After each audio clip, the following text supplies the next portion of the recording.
Olá, músicos! Esse é o nosso segundo vídeo sobre a série Pedagogia e Performance Musical. Lembrando que esse projeto foi aprovado pelo edital Marechal Rondon número 86/220 da Serjusel, por meio da Lei de Incentivo à Cultura Aldir Blanc. Bem, vídeo passado nós falamos um pouco sobre a psicopedagogia e como ela pode auxiliar no nosso desenvolvimento musical, né? Se você não viu, já para aqui, tá lá na playlist, assiste aquele vídeo e depois volta pra cá. Não se esqueçam de ativar o sininho sempre para vocês receberem as notificações e lembrar que teve vídeo novo. Bem, hoje nós vamos falar sobre como acontece esse processo de aprendizagem no nosso cérebro. Quais estruturas nós usamos. E assim, nos próximos vídeos, vai fazer um pouco mais de sentido tudo que a gente vai falar e vocês vão olhar para esse processo de aprendizado de um modo diferente, tenho certeza. O nosso intuito hoje aqui não é saber tudo sobre isso, sobre cérebro, até porque é muito vasto esse campo. A gente passaria aqui um semestre, talvez até mais, falando sobre isso. Mas hoje a gente vai falar sobre as funções básicas que vão ajudar a gente a entender os nossos próximos vídeos. Você já deve ter visto, olha essa imagem aí, falando sobre os nossos dois lados do cérebro. Para quem não sabe, a gente tem o cérebro dividido em dois lados. E o cérebro direito, ele está responsável pela escrita, a lógica, raciocínio, a música rítmica. E do lado esquerdo, a intuição, a emoção, imaginação, criatividade artística e música melódica. E você já deve ter ouvido falar também que a música é uma das poucas atividades que conseguem justamente integrar esses dois lados do hemisfério. Olha que interessante. Por isso que ela é tão recomendada em todas as idades, desde os mais novinhos até o pessoal da terceira idade. E é por isso que também surgiu a terapia através da música, porque pode atuar no nosso cérebro de maneira extraordinária. Mas, se você lembra do nosso último vídeo que a gente falou sobre as inteligências múltiplas, dessa teoria, e olhou agora para esse cérebro dividido ao meio, percebeu que a gente realmente usa a escrita, a lógica, do outro lado a intuição, a emoção. Então agora fez um pouco mais sentido, né? Também vou falar agora sobre outra divisão que tem no nosso cérebro, que são os lobos. O pessoal que já foi para o ensino médio, que já passou do ensino médio, já vai lembrar um pouco disso. Vamos relembrar? Então, tem uma imagem muito simples, lembrando que cada pedacinho desse ainda tem uma subdivisão que é responsável por mais outra. Isso não vai nos interessar neste momento, mas é importante a gente saber que existe. Pois bem, o lóbulo frontal, esse amarelinho aí, ele tem subdivisões, como eu falei, e cada uma delas tem sua função. Resumidamente, está responsável pelas atividades motoras, pelo pensamento, escrita, linguagem articulada e falada. Neste momento, então, estou usando meu lobo frontal pra caramba. No lobo parietal, ele está encarregado das sensações externas da pele, de maneira ordenada, isso é, desde a noção de espaço, quanto percepção do corpo e dos objetos, e também relacionado à percepção de linguagem. Vou voltar lá no lobo frontal e a gente já vai fazer um parêntese aqui.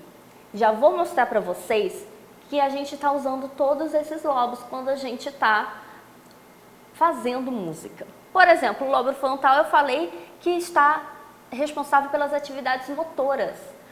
Quando a gente toca um instrumento, quando a gente canta, nada mais que estamos fazendo é essa parte motora. A gente movimenta, a gente está usando o nosso corpo. Eu, inclusive, falo para os meus alunos que o nosso corpo é o nosso primeiro instrumento. A gente aprende a usar o nosso corpo para poder utilizar esse outro objeto que é o nosso instrumento, no caso de quem toca um instrumento. E aí a gente já vai para o lobo parietal, que é justamente essas sensações externas, né? Essa percepção do corpo e dos objetos. Então isso também está muito relacionado com nós músicos. Próxima parte, o lobo temporal, responsável pela memória, audição, sons e compreensão de linguagem. tudo a ver com a gente também, não é mesmo? Porque a memória, a gente vai falar sobre isso também, que está super associada com o processo de aprendizado. A audição nem se fala, nós músicos utilizamos muito. E lembrando que a música, ela é uma linguagem, não é mesmo? E o lobo occipital está relacionado com o processo visual. Seja a gente músico que utiliza partitura, estamos lá usando o nosso lobo occipital com nossa visão, ou pela cifra, ou se a gente está cantando com a letra da música, com as nossas anotações, ou até mesmo nós, instrumentistas. Por exemplo, vou dar mais um exemplo do meu instrumento, que é o violino. Quando a gente tem uma mudança de posição muito brusca, nós utilizamos tanto o tátil do dedo, quanto a noção espacial de quanto que eu devo movimentar o meu braço, quanto a audição e a visão também para ajudar nessa noção espacial. Então a gente está utilizando tudo isso. Bem, esse processo cognitivo é o que nos diferencia como seres humanos. Lembrando que quando falamos de cognição, falamos desse processo de informações que está relacionado com algumas funções como atenção, memória, linguagem, raciocínio. Em poucas palavras, o processo de aprendizado se dá quando há uma modificação no comportamento ou no conhecimento. E muitas questões estão envolvidas nisso. Algumas delas são aspectos emocionais, aspectos comportamentais e aspectos motivacionais. Isso também estará nos nossos próximos vídeos, vou estar sempre falando sobre isso, porque vai nos fazer a diferença. Por exemplo, aspectos motivacionais, que está muito relacionado ao reforço positivo ou negativo. Então, por exemplo, quando somos crianças, a gente está fazendo uma arte e a nossa mãe fala bem assim: não pode, desce daí, esse não pode, já nos traz a memória de que se a gente fizer, coisa certa não vai dar. Então a gente para este comportamento de subir em cima da cadeira, de ficar fazendo alguma arte. No mesmo processo que se a gente faz uma coisa boa e alguém fala muito bem, parabéns, isso vai fazer com que a gente repita esse comportamento. Agora, um recadinho para nós professores. Muito cuidado nesse processo motivacional. Às vezes a gente tem a melhor das intenções em, por exemplo, corrigir um aluno. Mas o modo que a gente fala isso, uma palavra, por exemplo, um não muito incisivo, pode ser que ele seja interpretado por aquele aluno, pelo processo cerebral dele, como um reforço negativo, não como uma correção, e pode até mesmo que cria alguma barreira. Então a gente tem que tomar muito cuidado sobre isso, tá bom? Agora, falando também, nós como alunos, lembrando que quando eu falo aluno, estou falando de todo mundo, porque a gente aprende o resto da vida. Ao longo dos anos, eu fui percebendo isso, que eu fui melhorando como professora ao perceber o modo como eu falo com meus alunos e como esse aspecto motivacional tem muito a ver com como eu podia melhorar cada vez mais. Mas eu não fazia isso comigo na hora de estudar. Não sei se você vai se identificar agora, mas, por exemplo, estou tocando uma peça e eu errei. Com certeza vai me dar aquela vontade de falar alguma coisa não muito boa, ou pelo menos fazer um errei. Agora, se eu repito e eu faço direito, eu no máximo mentalizo, tipo, beleza, ok, foi bom essa vez, hein? Mas eu não costumava verbalizar isso. E eu percebi que essa questão também influenciava no meu modo, no meu corpo perceber tudo isso. Então, dica aí, já anota essa. Quando você estudar, se você fez algo bom, verbalize isso para você. Fique feliz com as suas pequenas conquistas. E não dê tanta ênfase nos seus erros. Eles são importantes, eles precisam ser corrigidos. Porém, você também precisa dar ênfase nessa sua parte, as coisas boas tá bom? Então, o aluno, quando você estiver estudando sozinho em casa, tente fazer isso, tá bom? Professores, tentem fazer isso também com seus alunos em sala de aula, vocês vão ver que vai ter um resultado diferenciado. Outro fator importante é a repetição. É só observar uma criança aprendendo a andar. Olha que bonitinha essa foto. Ela você mesmo não aprendeu a andar do dia para a noite. A gente tentou várias vezes, caiu, levantou, mas não desistiu. Foi lá, tentou de novo até que a gente conseguiu, não é mesmo? Do mesmo jeito, a música tem que ser por meio da repetição. Não tenha medo de errar e repetir e tentar de novo. É assim que a gente aprende. Lembrando que isso também está relacionado ao desenvolvimento fisiológico do bebê.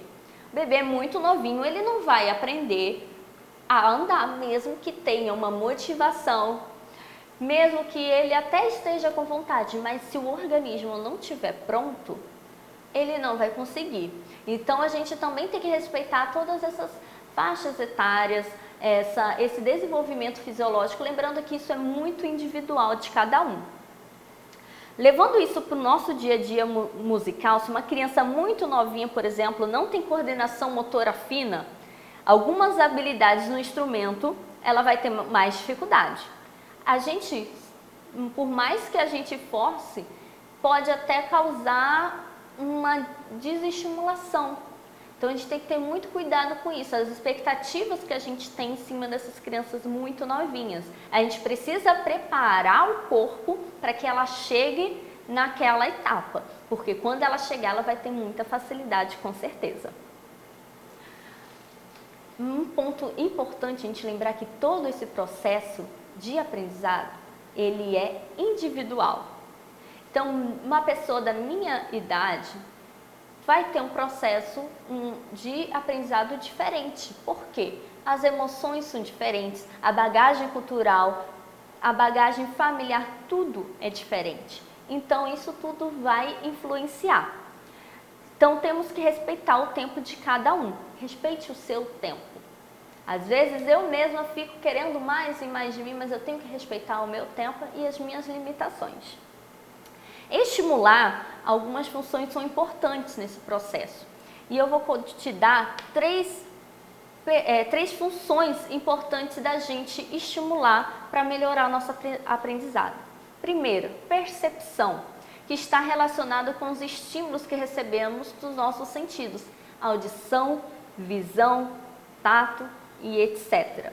Ele que vai dar essa noção do mundo que nos rodeia. Então, por isso, por exemplo, a importância da educação infantil.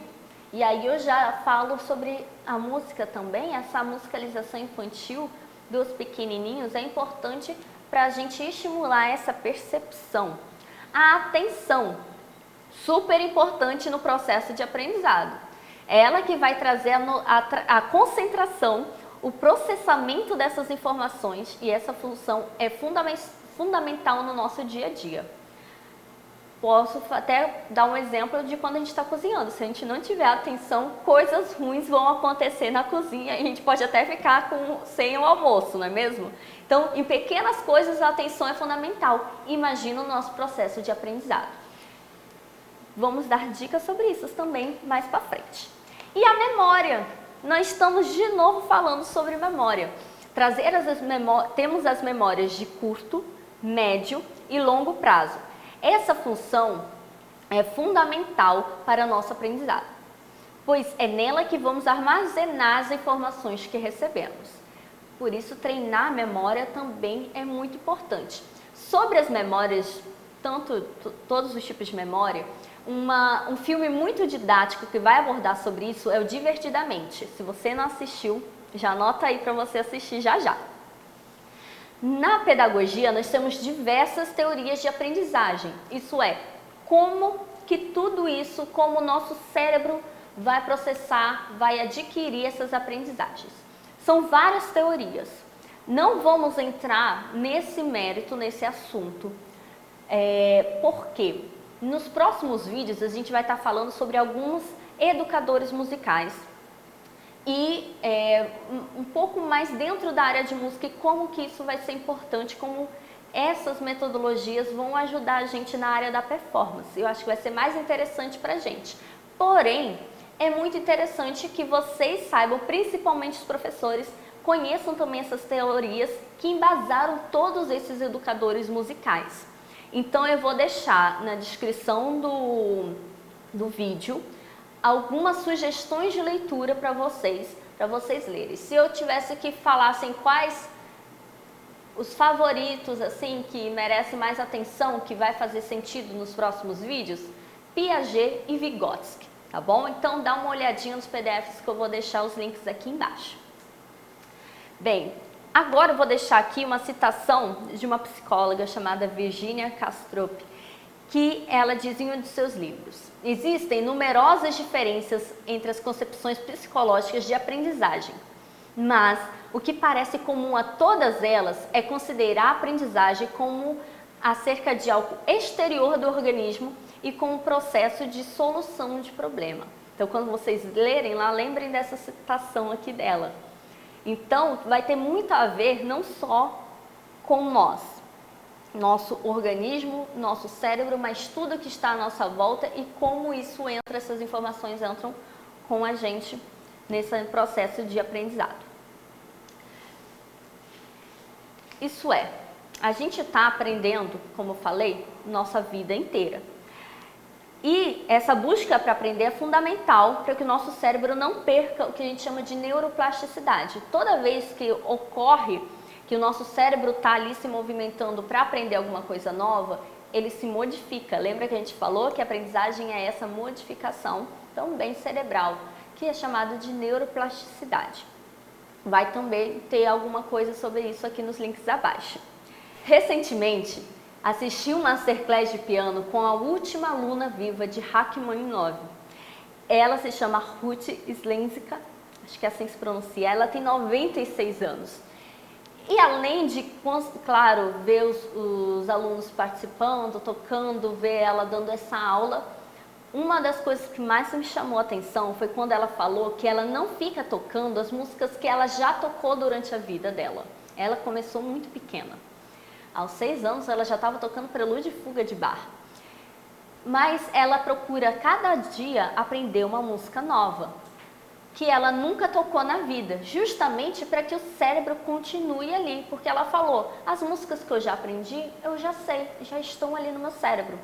E ela falou uma outra frase também muito interessante, o que a gente aprende quando criança fica com a gente para a vida inteira. Por isso que ela tocou Prelúdio e Fuga de Bach da cor, ela não precisou olhar a partitura. Para você ver como essas funções cognitivas também, elas vão até o final da nossa vida com a gente se a gente estiver sempre estimulando. Então, nunca é tarde para a gente aprender. Bem, vimos aí um pouquinho como o cérebro processa tudo isso, como a música está envolvida com todas as regiões do nosso cérebro. E no próximo vídeo a gente vai falar sobre algum educador musical. Já dei algumas dicas aí. Quero que você comente, quero ver quem vai acertar qual vai ser o educador musical que a gente vai falar, tá bom? Não esqueça de me seguir no Instagram, que eu estarei falando um pouquinho mais sobre esse assunto desse vídeo essa semana, tá bom? Até sexta-feira, até o próximo vídeo.